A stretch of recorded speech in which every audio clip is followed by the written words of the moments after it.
Hi, I'm Charlie, and this is a guide for playing a Zerk Warrior for farming Citadel of Flames Path 1. This dungeon farm yields approximately 10 gold per hour with a good group, making it one of the more lucrative activities in Guild Wars 2.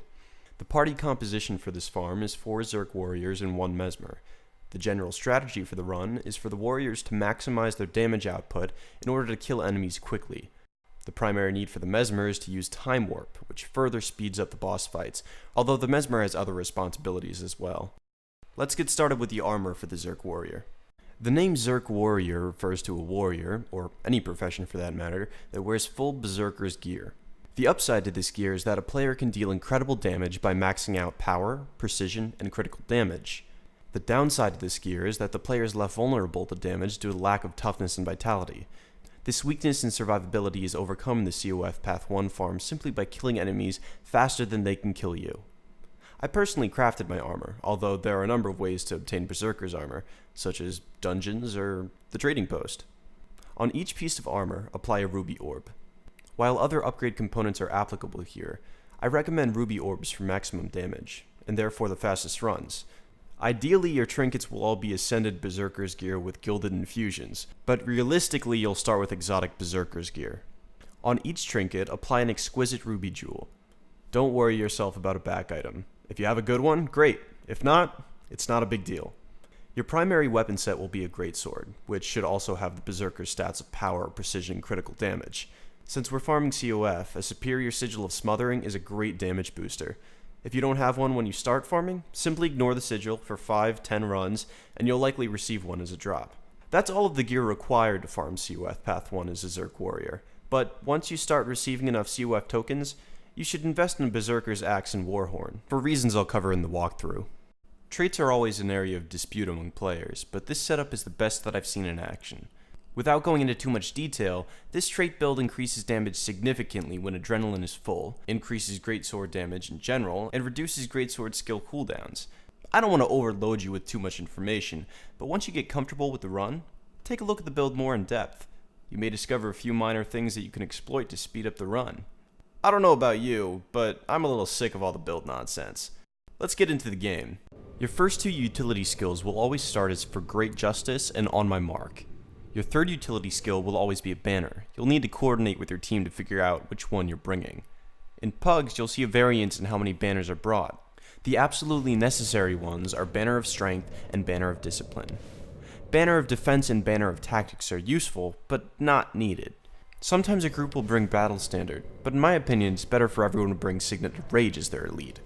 In an ideal group, one warrior brings Banner of Strength, one brings Banner of Discipline, and the other 2 each have Frenzy as their third utility. The only warrior who will need to change skills during the run is whoever has the door, which we'll talk about in a bit.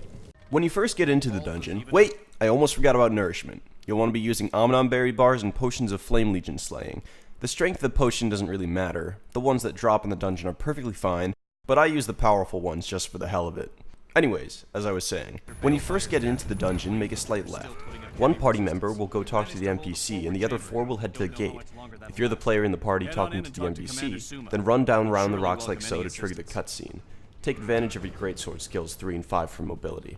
Skip the cutscene and immediately talk to Farah. Click the third option to exit the dialog box. Next, talk to Ista Fuseclaw when the quest marker appears and choose Path 1, then regroup with the rest of your party at the gate as quickly as possible. The reason for talking to Farah is that she will follow you immediately and get to the gate faster, shaving some time off the run. Excellent. Let's get started. Hey Mag, come with me. I need a little of your expertise. If you aren't talking to the NPC, simply run over to the gate like so.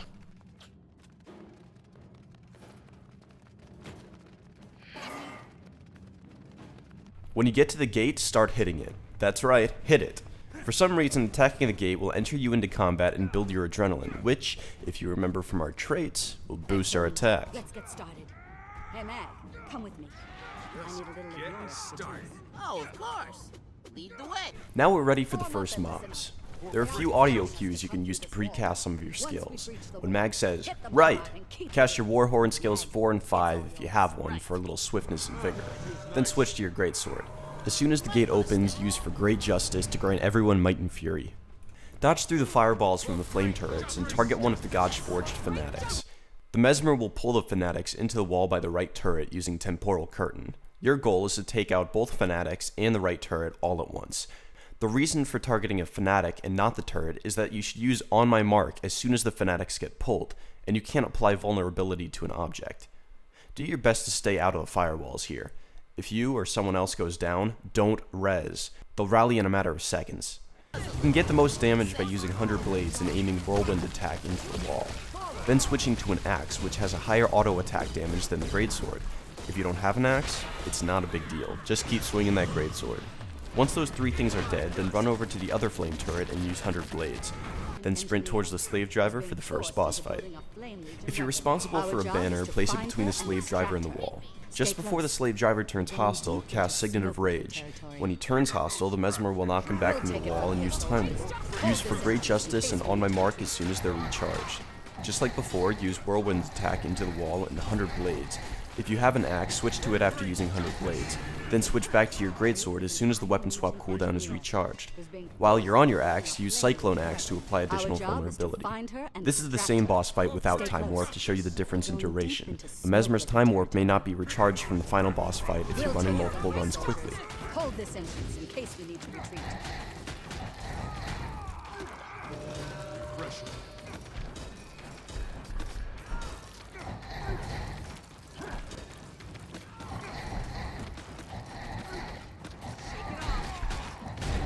Hurry and get out of here. The next part is simply a run. Go up to the gate and wait for it to open. You can use Warhorn skill 4 to provide party-wide speed boost.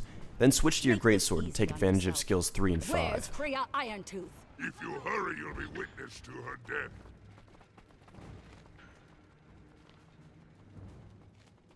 They're going to execute across that bridge up ahead. Come on. Our engineers should be on the other side. I personally like to target one of the far God-forged flame callers and sprint to him once I have a straight line path to do so. Just dodge through their attacks and make your way into the room where we'll kill some acolytes.